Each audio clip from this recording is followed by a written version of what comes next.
আমি চাইলেই এক চুটকিতে তোমাকে ইংরেজি শিখিয়ে দিতে পারি। সে চাইলেই এক চুটকিতে 50টি ছেলে এখানে হাজির করতে পারে। তিনি চাইলেই এক চুটকিতে 1000 টাকা দিয়ে দিতে পারেন। তো আজকের এই ক্লাসে এই সেন্টেন্সগুলিকে কিভাবে তোমরা ইংরেজিতে বলবে সেটা শিখিয়ে দিব। সেই সঙ্গে আরো কিছু সেন্টেন্স স্ট্রাকচারস রয়েছে অন্যান্য ক্লাসের মতো। তো মূল ক্লাসে যাওয়ার আগে তোমরা যারা আমার এই ক্লাসে নতুন তাদের উদ্দেশ্যে বলবো তোমরা অবশ্যই চ্যানেলটিকে সাবস্ক্রাইব করে নিবে, যাতে নেক্সট টাইম তোমাদের মধ্যে এই ক্লাসগুলি আমি পৌঁছে দিতে পারি। তো যেই সেন্টেন্সগুলোর কথা বলছিলাম যে আমি এক চুটকিতে এটা করতে পারি, সে এক চুটকিতেই চা বানিয়ে ফেলে, তিনি এক চুটকিতে 1000 টাকা দিলেন। তো এই সেন্টেন্সগুলিকে অ্যাকচুয়ালি ভালো বাংলায় আমরা এভাবে বলি না, সেই ক্ষেত্রে আমরা এক মুহূর্তেই শব্দটাকে ব্যবহার করে থাকি। তো সেম মিনিং, তো কথ্য ভাষায় অনেক সময় এই শব্দটাকে আমরা ব্যবহার করি।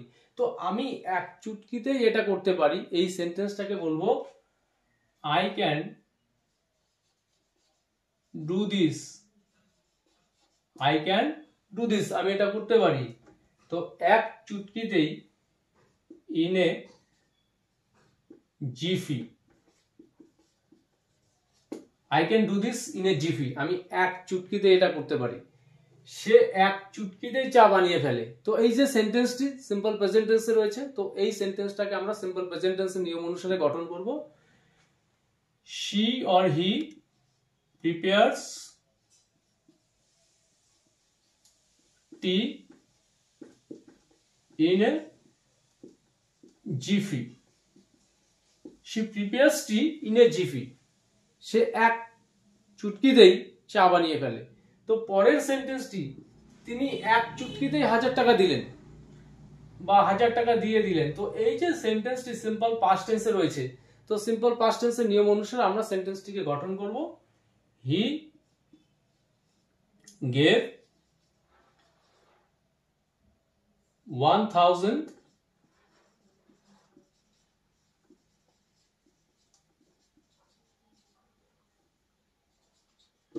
He gave 1000 rupees in a jiffy. In a jiffy. তিনি এক চুটকিতে 1000 টাকা দিয়ে দিলেন। তো এই সেন্টেন্সটি সিম্পল পাস্ট টেন্সের গঠন অনুসারে তৈরি করলাম। তো নেক্সট সেন্টেন্সটি, আমি এক চুটকিতেই 50টি ছেলে জড়ো করেছিলাম। তো এই সেন্টেন্সটিও সিম্পল পাস্ট টেন্সে রয়েছে। তো এই সেন্টেন্সটাকে আমরা বলবো I gathered 50 boys. I gathered 50 boys এক চুটকিতেই in a jiffy. আমি এক চুটকিতে 50টা ছেলেকে জড়ো করেছিলাম। সেন্টেন্স, তো এই স্ট্রাকচারকে ফলো করে এই রকম প্রচুর সেন্টেন্স রয়েছে। সে এক চুটকিতেই কাজটা কমপ্লিট করে ফেললো। তিনি এক চুটকিতেই আমাকে অঙ্কটি বুঝিয়ে দিলেন। তো এইরকম প্রচুর সেন্টেন্স রয়েছে, এই সেন্টেন্সগুলি তোমরা নিজেরা বলার চেষ্টা করবে। তো এরপর আরেকটি সেন্টেন্স স্ট্রাকচার এখানে রয়েছে, আমি কি কিনতে চেয়েছিলাম আর কি কিনলাম। কিনতে চেয়েছিলাম আইফোন, আর এটা কি কিনলাম। তারা কি গাইতে চেয়েছিল আর কি গাইলো। গাওয়ার কথা ছিল জাতীয় সঙ্গীত, খুব ভালোভাবে গাওয়ার কথা ছিল, বাট গাইলো অন্য গান, তাও সেটা খুব খারাপ ভাবে। কি গাইতে চেয়েছিল, কি গাইলো। তুমি কোথায় যেতে চেয়েছিলে আর কোথায় আসলে। তো এই কথাগুলিও খুব কমন, আমরা ডেইলি লাইফে প্রচুর বলে থাকি। তো এই সেন্টেন্সগুলিকে এবার আমরা ইংরেজিতে তৈরি করতে শিখব। আমি কি কিনতে চেয়েছিলাম আর কি কিনলাম। তো এই সেন্টেন্সটাকে বলবো what I was supposed to buy. What I was supposed to buy, অর্থাৎ আমি কি কিনতে চেয়েছিলাম। বাট অর অ্যান্ড, যে কোনো একটি কনজাংশন এখানে আমরা ব্যবহার করতে পারবো। But or and what I, তারপর আমরা নিয়ে আসবো এখানে ভার্বের সেকেন্ড ফর্ম। তো এখানে ভার্ব কে না, বাই, তো বাই ভার্বের সেকেন্ড ফর্ম নিয়ে আসবো এখানে বট।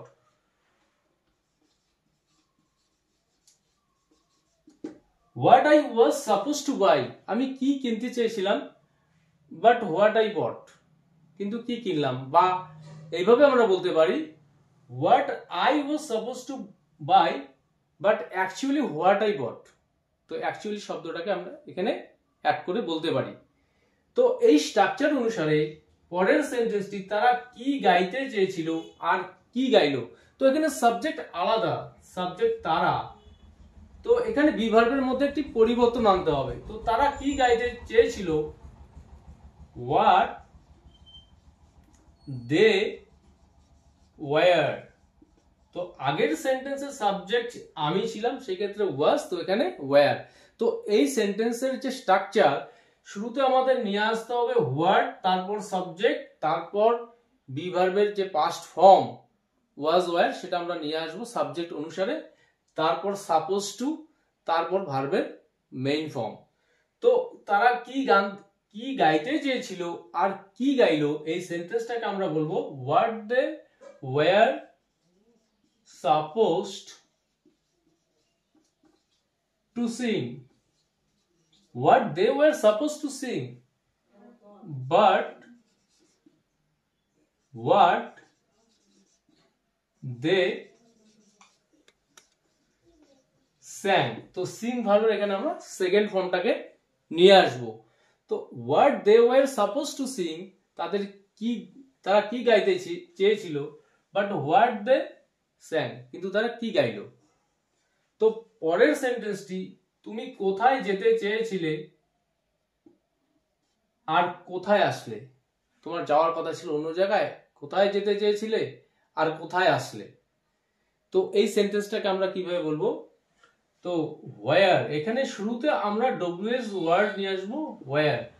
আগের সেন্টেন্স দুটিতে ছিল কি, সেক্ষেত্রে আমরা ব্যবহার করেছি ডব্লিউএস ওয়ার্ড হোয়াট, বাট এই সেন্টেন্সের ক্ষেত্রে আমরা ব্যবহার করব ওয়্যার। তুমি কোথায় যেতে চেয়েছিলে আর কোথায় আসলে, where you were suppose to go, where you were suppose to go but where you came. ঠিক আগের সেন্টেন্সের মতোই এই জায়গাতেও আমরা হোয়াট এর জায়গায় যেখানে হোয়াট ব্যবহার করেছিলাম এখানেও ওয়্যার ব্যবহার করব। তো where you were suppose to go but where you came, তুমি কোথায় যেতে চেয়েছিলে আর কোথায় আসলে। তো পরের সেন্টেন্স স্ট্রাকচার আরেকটি এখানে রয়েছে, মনোযোগ সহকারে দেখার চেষ্টা করবে।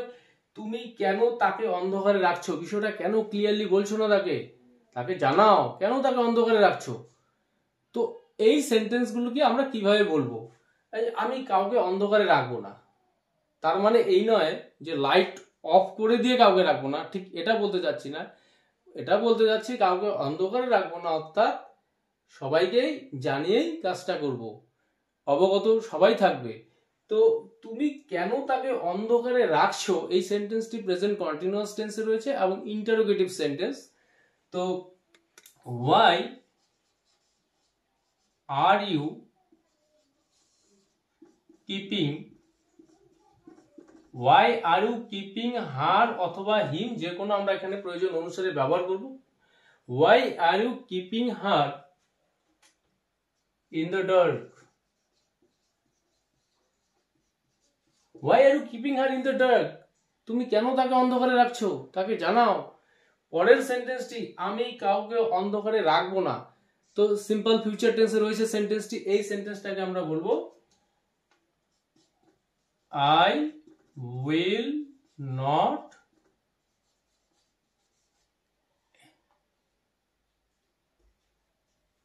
I will not keep anyone in the dark, I will not keep anyone in the dark, অর্থাৎ আমি কাউকেই অন্ধকারে রাখবো না। তো এই যে দুটি সেন্টেন্স আমি দেখালাম, তোমরা বুঝতে পারলে দুটি সেন্টেন্সের মধ্যে এখানে ভার্ব হিসেবে আমরা কিপ ভার্বটিকে ব্যবহার করেছি। তো এই কিপ ভার্বটি আলাদা আলাদা টেন্সে যখন আমরা সেন্টেন্স তৈরি করব, এর ফর্মটাকে আমাদের চেঞ্জ করে নিতে হবে। তো পরের সেন্টেন্সটি, আমি পুরোপুরি অন্ধকারে, মানে এই বিষয়ে আমি কিচ্ছু জানি না, পুরোপুরি অন্ধকারে আছি। তো এই সেন্টেন্সটাকে আমরা বলবো I am totally in the dark, I am totally in the dark, আমি পুরোপুরি অন্ধকারে আছি। তো লাইট অফ করে মানে অফ অবস্থায় থাকা অর্থেও যদি আমরা সেন্টেন্সটাকে বলতে চাই যে অন্ধকার আছি, সেক্ষেত্রেও সেম সেন্টেন্স হবে। বাট আমরা এখানে যেই সেন্সটা প্রকাশ করতে চাচ্ছি, পুরোপুরি অন্ধকারে অর্থাৎ বিষয়টা সম্পর্কে অবগত নই, এই অর্থে যখন আমরা বলবো, তো I am totally in the dark, আমি পুরোপুরি অন্ধকারে। কেউ একজন এসে বললো যে আপনি তো সেই কোম্পানি থেকে 50,000 টাকা নিয়েছেন, সেই টাকাটা আপনাকে রিটার্ন করতে হবে, বাট বাস্তবে আমি নেইনি। তো সেক্ষেত্রে আমার রিয়াকশনটা হবে I am totally in the dark, আমি পুরোপুরি অন্ধকারে, এই বিষয়ে আমি কিচ্ছু জানি না।